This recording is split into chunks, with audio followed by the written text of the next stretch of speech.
Hello বন্ধুরা, গ্রাম পঞ্চায়েত পরীক্ষা 2026-এর জন্য আমরা অঙ্ক নিয়ে আলোচনা করছি। আমরা চেষ্টা করছি সেই ধরনের অঙ্ক তোমাদের সামনে তুলে ধরার, যে ধরনের অঙ্ক খুব জরুরি আমাদের পঞ্চায়েত পরীক্ষার জন্য। কারোর কথায় কান দেওয়ার কোনো দরকার নেই। পরীক্ষা হবে, পরীক্ষা যখনই হোক না কেন আমাকে আগে থেকে প্রিপারেশন নিতে হবে। তো এখন থেকে প্রিপারেশন শুরু করো। একটু একটু করে যদি প্রিপারেশন নিতে থাকো তাহলে কিন্তু অনেক ভালো ইম্প্যাক্ট পড়বে যখন পরীক্ষা তুমি দেবে। আর যদি এখন থেকে প্রিপারেশন না নাও, হুট করে যখন হঠাৎ করে পঞ্চায়েতে চলে আসবে তখন কিন্তু প্রিপারেশন নেওয়াটা কঠিন হয়ে দাঁড়াবে। তো তার থেকে ভালো প্রিপারেশন এখন থেকেই নাও, অল্প অল্প নাও। ঠিক আছে, চলো শুরু করবো আজকে ক্লাস। প্রথম প্রশ্ন দেওয়া আছে 1 থেকে 49 পর্যন্ত এর যোগফল কত হবে। তো এগুলো আমরা জানি যে 1 থেকে স্বাভাবিক সংখ্যার যোগফলের নিয়ম কি, n into n plus 1 divided by 2। তো এখানে n মানে কি 49 ইন্টু n প্লাস 1 মানে এক বেশি, তাকে 2 দিয়ে ভাগ, 2 এর সঙ্গে এটা কাটলে 25, 25 আর 49 কত 1225, এটাই হবে উত্তর। অ্যান্সার হবে অপশন সি। আশা করছি বুঝে নিয়েছো। চলো যাবো নেক্সট কোশ্চেনে। আমি জানি অনেকের মনে নেই, এগুলো অনেকেরই মনে থাকে না, ভুলে যাই আমরা, কিন্তু মনে করে নাও। দেখো বর্গের যদি যোগফল বলে 1 থেকে 18 পর্যন্ত বর্গের যোগফল কত, তো এর ফর্মুলা হচ্ছে n into n plus 1 into 2n plus 1 divided by 6।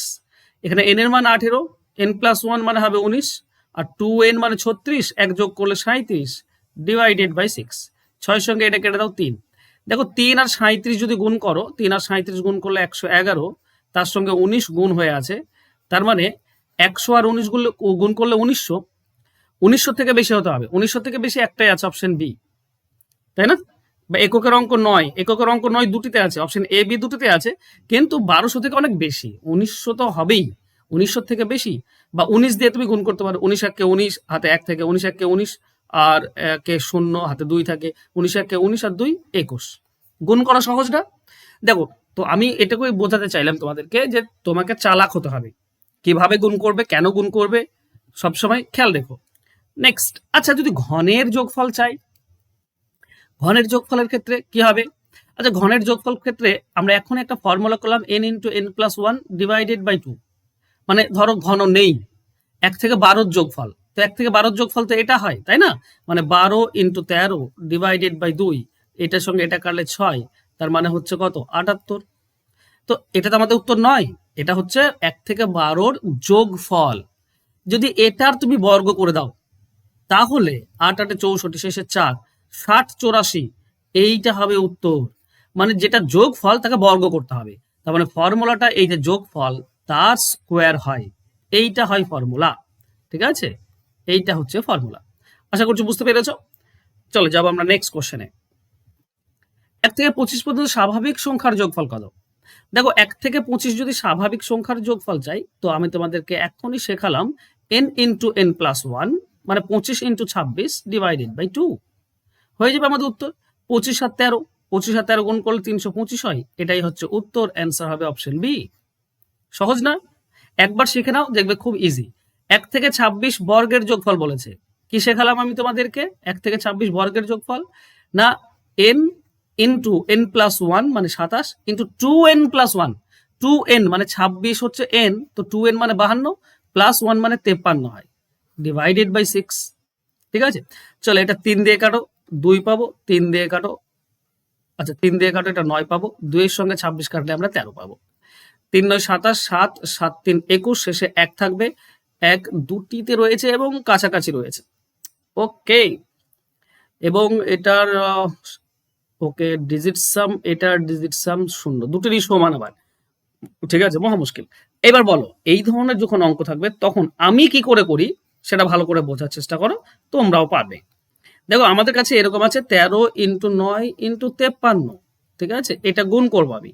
তো আমার কাজ হবে কি, প্রথমে 53 সঙ্গে আমি 13 গুণ করে দেবো। ঠিক আছে, 13 3 39, 9 হাতে 3 থাকবে, 13 5 65 আর 3 68। এবার এবার 9 দিয়ে গুণ করে দাও, তাহলে তুমি অ্যান্সার পাবে। ঠিক আছে, 9 9 81, 1 হাতে 8 থাকবে, 8 9 72 আর 8 72 8 কত হয়, 72 আর 8 শূন্য হয়। ওকে, 80 80 শূন্য হাতে 8 থাকবে, তোমার 9 6 54, 54 আর 8 হচ্ছে 62, এইটা হবে উত্তর। 62 শূন্য কোথায় আছে? অপশন বি তে রয়েছে। ঠিক আছে, আমি কি বোঝাতে পারলাম ব্যাপারটা? এভাবে করবে। ওকে, চলো নেক্সট কোশ্চেনে যাব।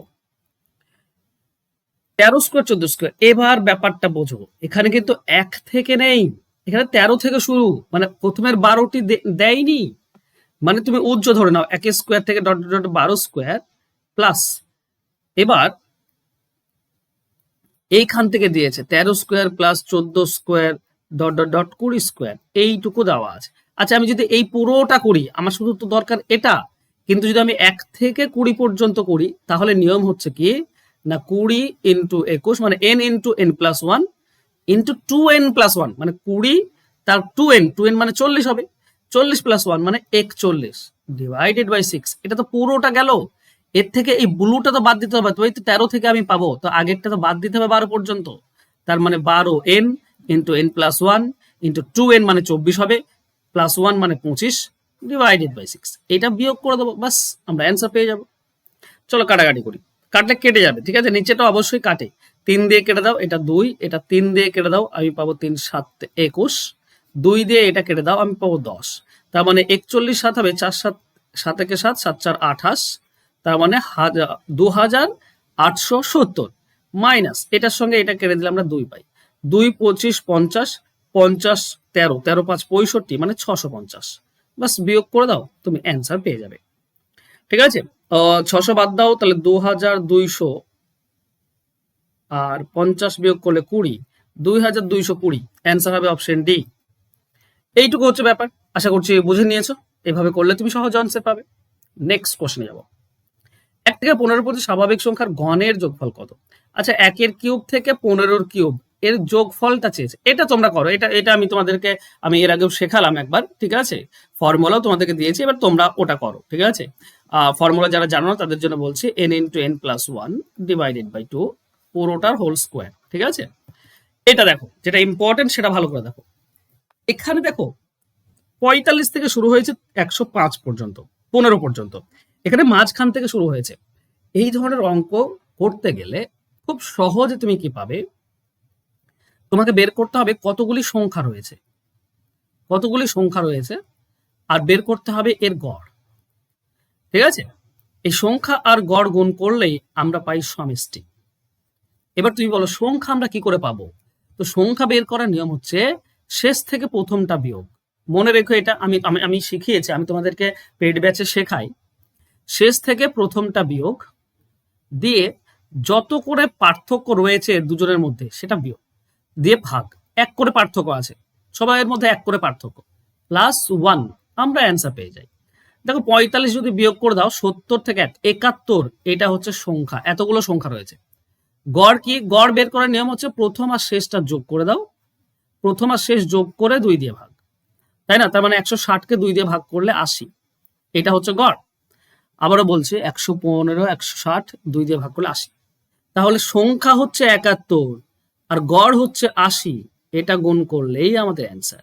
0 8 1 8 8 7 56 মানে 56 80, অ্যান্সার হবে অপশন বি। আমি কি তোমাদেরকে বোঝাতে পারলাম পুরো ব্যাপারটা? যদি না বুঝে থাকো চলো এখানে বোঝো, ঠিক আছে। 1 থেকে 15 স্বাভাবিক যুগ্ম সংখ্যাগুলির যোগফল কত? 1 থেকে 15 পর্যন্ত। আচ্ছা এটাতে আমি পরে আসছি, ঠিক আছে, আগে এটা করে নিই, ঠিক আছে, এটা ইম্পর্টেন্ট, মানে আগের অঙ্ক এই অঙ্কটা একটু রিলেটেড, তো এটা করো। এখানে দেখো 5 তারপর 12 মানে 7 যোগ হয়েছে, তারপরে আবার 7 যোগ হয়েছে, আবার 7, এরকম। তাহলে তোমাকে কতগুলি সংখ্যা আছে বের করতে হবে আর গড় বের করতে হবে, ঠিক আছে, তবেই তুমি সমষ্টি পাবে। সংখ্যা বের করার নিয়ম কি বললাম না, শেষ থেকে প্রথমটা বিয়োগ দিয়ে যেটা পার্থক্য রয়েছে 7 7 করে পার্থক্য আছে, পার্থক্য দিয়ে ভাগ প্লাস 1, তাহলে 47 থেকে 42, 42 থেকে 7 বিয়োগ করলে হচ্ছে 6, 7 দিয়ে ভাগ করলে 6 প্লাস 1, তার মানে 7, 7টি সংখ্যা আছে। আর গড় কি না প্রথম আর শেষ যোগ করে 2 দিয়ে ভাগ, তবে 47 আর 5 যোগ করলে 52, 52কে 2 দিয়ে ভাগ করলে 26, এটা গড়। এই দুটি গুণ করলে আমি সমষ্টি পাবো। তো 7 7 6 42 2 মানে গুণ করছি আমি, 7 6 42 2 4 থাকে, 7 2 14 আর 4 18 182, এটাই হচ্ছে আমাদের উত্তর, মনে থাকবে। চলো নেক্সট এটাও করে নিই, একই রিলেটেড অঙ্ক। 8 12 16 4 4 করে যোগ হয়েছে, তার মানে কতগুলি সংখ্যা আছে? সংখ্যা বের করার নিয়ম কি? সংখ্যা বের করার নিয়ম হচ্ছে লাস্ট মানে শেষ থেকে প্রথমটা বিয়োগ, তাকে 4 পার্থক্য রয়েছে, 4 দিয়ে ভাগ প্লাস 1, মানে এখানে বিয়োগ করলে হয় 72, 72কে 4 দিয়ে ভাগ করলে 18, 18 প্লাস 1 মানে 19, 19টি সংখ্যা আছে। গড় কত? গড় হচ্ছে শেষটা আর প্রথমটা যোগ করে 2 দিয়ে ভাগ, 88কে 2 দিয়ে ভাগ করলে 44, 44 হচ্ছে গড়, এই দুটি গুণ করলে সমষ্টি। ঠিক আছে, তো 19টা কত? 19টা হচ্ছে 76, 76 6 হাতে থাকবে একটাই আছে 6 দেখতে পাচ্ছি আমি, ঠিক আছে, অপশন এ 76 6 হাতে থাকলো 7, আবার 76 আর 7, 76 আর 7 হচ্ছে তোমার 83, বাস 836, এটাই হচ্ছে আমাদের উত্তর। মনে থাকবে? চলো নেক্সট। আচ্ছা বেশ, এবার আমরা ওই অঙ্কে আসি, 9 নম্বর অঙ্কে। বলেছে 1 থেকে 15 পর্যন্ত স্বাভাবিক যুগ্ম সংখ্যার যোগফল কত? দেখো 1 থেকে 15 পর্যন্ত অযুগ্ম সংখ্যা যদি বলে তো 1, তারপর 3, তারপর 5 ডট ডট এইভাবে 15। এবার এই অঙ্কটা আর এই যে আগের এই অঙ্ক বলছি না, এটা সেম অঙ্ক, ঠিক আছে, সেম ভাবেও তুমি করতে পারো, এই যে এগুলো করছে সেভাবে। কি করে? কতগুলি পদ আছে, কতগুলি পদ বের করার নিয়ম কি? সংখ্যা, কতগুলি সংখ্যা আছে না, শেষ মাইনাস প্রথম, পার্থক্য হচ্ছে 2 2 করে, 2 দিয়ে ভাগ প্লাস 1, তার মানে 14কে 2 দিয়ে ভাগ 7 প্লাস 1 মানে 8, 8টি পদ আছে। গড় কত? গড় হচ্ছে শেষ আর প্রথমটা যোগ করে 2 দিয়ে ভাগ, তার মানেও 8, তাহলে গড় 8, সংখ্যাও 8, যোগফল হবে 8 8 গুণ করে দিলে 64, 64 অ্যান্সার হবে অপশন সি। এবার ব্যাপার হচ্ছে এটাকে আমরা শর্টকাটে করতে পারি, যদি 1 থেকে বলে দেয় তাহলে খুব সোজা। 1 থেকে অযুগ্ম সংখ্যা বলেছে, তো লাস্ট যে অযুগ্ম সংখ্যা বলবে, শেষ অযুগ্ম সংখ্যা 1 যোগ করে 2 দিয়ে ভাগ করব, তাহলে হবে 8, তার স্কোয়ার করলেই আমরা পেয়ে যাই অ্যান্সার, তার স্কোয়ার করলেই আমরা অ্যান্সার পেয়ে যাই। যুগ্ম সংখ্যা বললেন 1 গুণ করতে হতো, যুগ্ম সংখ্যা বললে 1 গুণ করতে হয়, ঠিক আছে। দেখো 12 নম্বর, এখানে বলছে একক ঘরের অঙ্ক। এখানে যদি 8 থাকে তো আমরা লিখবো 8 দিয়ে এর শেষ দুটিকে 4 দিয়ে ভাগ করব, পাওয়ারের শেষ দুটিকে 4 দিয়ে ভাগ করলে 1 ভাগ শেষ, তো আমি 1 দেব, তো 8 এর পাওয়ার 1 মানে 8, মানে এককের অঙ্ক হবে 8, অপশন সি হবে উত্তর। মনে থাকবে? সহজ। নেক্সট কোশ্চেন দেখো, এখানেও এককের ঘর নির্ণয় করতে বলেছে, 7 বলেছে, তো 7 দেব, শেষ দুটিকে আমি 4 দিয়ে ভাগ করব, আমরা 3 ভাগ শেষ পাবো, মানে এখানে হবে 3 ইন্টু 9। আচ্ছা 9 এর ক্ষেত্রে একটা জিনিস বলি, 9 এর ক্ষেত্রে কি হয় জানো, যদি পাওয়ারে বিজোড় থাকে তাহলে 9 হয়, কিন্তু যদি পাওয়ারে জোড় থাকে তাহলে 1 হয়। এখানে পাওয়ারে বিজোড় আছে মানে 9 হবে কিন্তু। আচ্ছা 6 এর ক্ষেত্রে বলি, 6 এর ক্ষেত্রে একই হয়, সেম থাকে, 0 1 5 আর 6 এটার ক্ষেত্রে সেম থাকে, তো এখানে 6 আছে, এককের অঙ্ক 6 হবে। এবার চিন্তা করো, 3টি 7 গুণ করলে কত হয়? 7 7 49 9 63, মানে 343 হবে, তো 3 হবে এককের অঙ্ক, এখানে 9, এখানে 6, এগুলো গুণ করো, 3 9 27 এককের অঙ্ক 7, 7 6 42 এককের অঙ্ক 2, এইটাই হবে আমাদের উত্তর। ঠিক আছে, যারা এককের অঙ্ক বের করা জানো না তারা ইউটিউবে গিয়ে সার্চ করো ভালোভাবে, দেখবে পেয়ে যাবে এককের অঙ্ক কিভাবে বের করতে হয়। ঠিক আছে, আমিও করিয়েছি, অন্য স্যাররাও করিয়ে থাকে। এখানে বলেছে 4 দিয়ে ভাগ করলে কত ভাগশেষ থাকবে? যখনই 3 থাকবে নিচে আর তাকে 1 বেশি দিয়ে ভাগ করার কথা বলবে, যদি 1 কম বলতো, যদি 1 কম বলতো, মানে ধরো এরকম আছে 3 এর পাওয়ার 67 2 দিয়ে ভাগ, তাহলে রিমাইন্ডার ভাগশেষ 1 হতো, পাওয়ার যদি জোড় হতো তাহলেও 1 হতো, ঠিক আছে। কিন্তু যদি 1 বেশি বলে, 1 বেশি বললে দেখুন 3 এর পাওয়ার 67 4 দিয়ে ভাগ, এখানে দেখতে হবে ইভেন আছে পাওয়ারটা না অড আছে, যদি ইভেন থাকে তাহলে 1 ভাগশেষ, কিন্তু যদি অড থাকে বিজোড় থাকে তাহলে বেস হবে ভাগশেষ, বেস মানে 3টা হচ্ছে বেস, তো এখানে বিজোড় আছে তার মানে 3 হবে অ্যান্সার। এবার তুমি মিলিয়ে নাও, দেখো যদি এরকম থাকতো 3 এর পাওয়ার 3 4 দিয়ে ভাগ, বিজোড় আছে, তো 3 এর পাওয়ার 3 মানে হচ্ছে 27, 27কে 4 দিয়ে ভাগ করো, দেখবে তুমি 3 ভাগশেষই থাকছে, তো বিজোড় থাকলে 3 ভাগশেষ থাকবে। কিন্তু যদি এটা জোড় হতো, মানে 3 এর পাওয়ার যদি 4 হতো, 3 এর পাওয়ার 4 মানে 81, 81কে 4 দিয়ে ভাগ করো, দেখো 1 ভাগশেষ থাকবে। জোড় হলে 1, কিন্তু বিজোড় হলে বেস 3 ভাগশেষ। Okay next. ওকে, পঞ্চায়েত পরীক্ষার জন্য তুমি যদি সবকিছু খুঁটিনাটি একটা ব্যাচে করতে চাও তাহলে তুমি করতে পারো।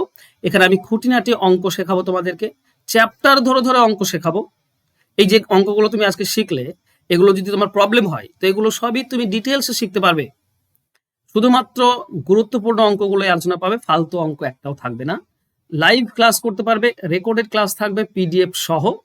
এবার 25-25 যদি পেতে চাও তো তোমাকে করতে হবে কি, তোমাকে করতে হবে চ্যাপ্টার ধরে ধরে অঙ্ক প্র্যাকটিস করতে হবে এবং সিলেবাস কমপ্লিট করতে হবে, যার দায়িত্ব আমার। যদি তুমি আমার কাছে করতে চাও 25 তারিখ থেকে ক্লাস শুরু হচ্ছে, ফোন নাম্বার দেওয়া আছে, যা যোগাযোগ করে ভর্তি হয়ে যাবে। ঠিক আছে, থ্যাংক ইউ সো মাচ বন্ধুরা আজকে আমার সঙ্গে জুড়ে থাকার জন্য। দেখা হবে নেক্সট ক্লাসে। ভালো থেকো, সুস্থ থেকো, ধন্যবাদ।